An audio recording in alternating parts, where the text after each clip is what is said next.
What's up guys, welcome to my nerd corner, and this is Cool Tech Part 9. So this is the Analogue Pocket. I featured it in my last video, but the music was kind of loud, so anyway, this is video, we're gonna go more in depth.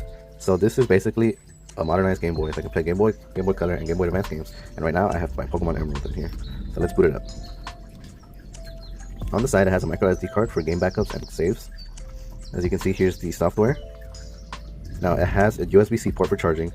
This port that connects to other Game Boy games, or not Game Boy games, but Game Boys, so you can trade Pokemon and play other games. Has a 3.5mm headphone jack. Now let's play a game real quick. Ignore my messy hair in the back. Speakers are pretty loud.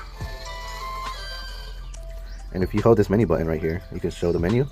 You can do save states, and you can even, if you go to settings, go to Pocket, Systems, Game Boy Advance, Video, you can change display modes. So you can have like the original one, the SP101, or just the analog. I keep it on analog because I really like this display. You can also turn up the brightness by holding the menu button and volume up. I usually keep it in middle because it's very bright. This is a 1600 by 1440p display, meaning it's 2K, I believe. But it's just so sharp, makes everything look so nice. I gotta replace my battery inside my cartridge, but I don't really use the RTC events, to be honest.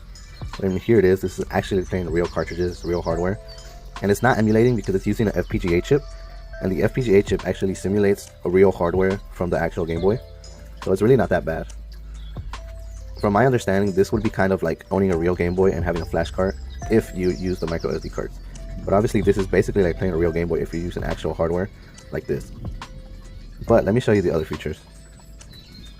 Now, in order to access your ROM backups, your legally obtained ROM backups, I should say, you gotta open FPGA, and you go to handheld and console. So I have NES, SNES, Game Boy, Game Boy Color, and Game Boy Advance. So let's go to Game Boy Advance, and you see the game backups that I have. I have Mother 1, 2, and 3. These are all translated, but let's just try one. So we click that. You can see it's gonna load. And there you have it. I wish it did this when you play your actual cartridges, but it doesn't. But I mean, it's whatever.